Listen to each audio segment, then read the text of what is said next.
Il y a quelques années, les IA génératifs étaient surtout utilisés pour générer du contenu.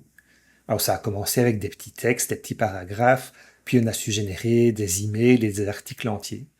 On savait aussi reformuler des textes ou même les traduire. Puis on a su générer des images et on a su générer des vidéos.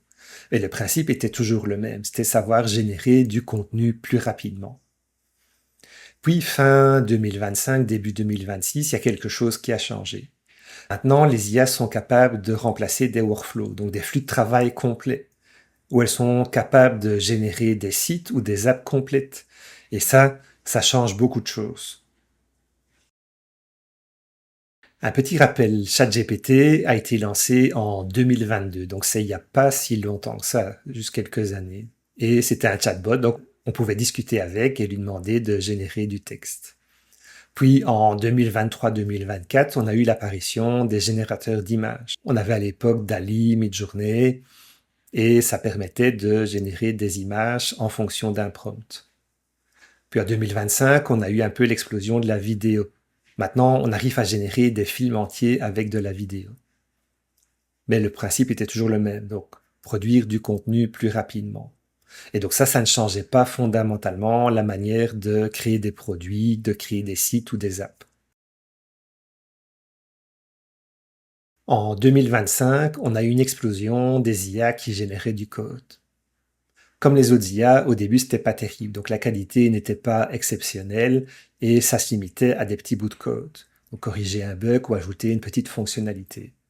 Puis ça a évolué au point tel que maintenant, en 2026, on sait générer des apps complètes à partir d'un prompt. C'est pas encore parfait, il faut bien vérifier ce qui a été généré, mais ça peut fonctionner et c'est assez bon pour être utilisable en production. Et donc ces IA qui génèrent du code, comme Codex ou Claude Code, elles permettent bien sûr de créer des sites ou des apps, mais ça ouvre aussi tout un nouvel éventail de possibilités. On sait faire des choses qu'on ne savait pas faire avant. Par exemple, cas numéro 1, on sait maintenant développer ses propres dashboards. Donc, avant, on avait des données un peu dans différentes plateformes et les centraliser, c'était compliqué. Ça demandait beaucoup de travail parce qu'il fallait s'interfacer avec les différentes plateformes et mettre tout ça dans une interface centralisée où les données étaient reliées entre elles. Maintenant, on peut demander à Codex ou à Claude Code de se connecter aux différentes entités et de créer un dashboard qui va centraliser toutes les données. Donc quelque chose qui prenait avant des jours ou des semaines de boulot peut se faire maintenant en quelques minutes. Cas numéro 2, et c'est certainement l'un des cas les plus sous-estimés, mais on peut maintenant créer des outils jetables. Avant, créer une app ou un site, ça prenait des jours, des semaines de travail, donc ça coûtait cher et ça prenait beaucoup de temps. Maintenant, ça peut se faire en quelques minutes. Donc si vous avez un besoin ponctuel, par exemple, vous organisez un événement ou vous avez une campagne marketing, vous pouvez demander à Codex ou à Claude Code de générer un petit site avec des données qui vont vous aider dans votre tâche. Le cas numéro 3, c'est l'automatisation de micro-problèmes. Les micro-problèmes, ce sont des petites tâches qui vous prennent une minute ou deux, quelques minutes chaque jour. Mais chaque jour, au total, ça fait beaucoup. Et auparavant, automatiser certaines de ces tâches, ça pouvait prendre des jours ou des semaines de travail, et donc ça ne valait pas la peine. Mais maintenant, les IA qui génèrent du code peuvent prendre ça en main. Que ce soit renommer des fichiers ou déplacer des fichiers automatiquement tous les jours, Codex ou Claude Code peuvent prendre ça en main et faire ça pour vous, sans que vous ayez à y passer beaucoup de temps.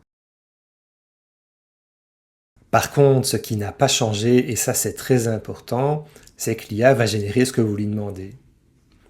Si vous demandez de générer une image stupide, elle va générer une image stupide. Et avec le code, c'est la même chose. Donc si vous avez une idée stupide et que vous lui demandez de la générer, l'IA va le faire.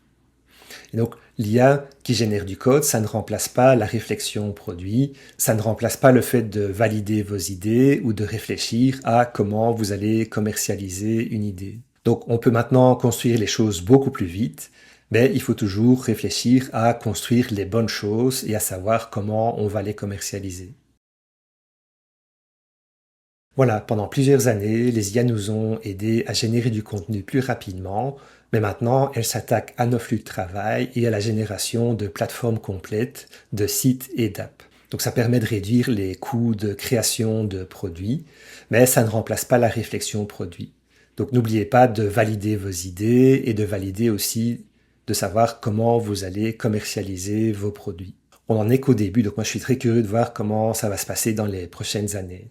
Et toi, qu'est-ce que tu en penses? N'hésite pas à le mettre en commentaire et n'oublie pas de t'abonner et de liker cette vidéo. À bientôt!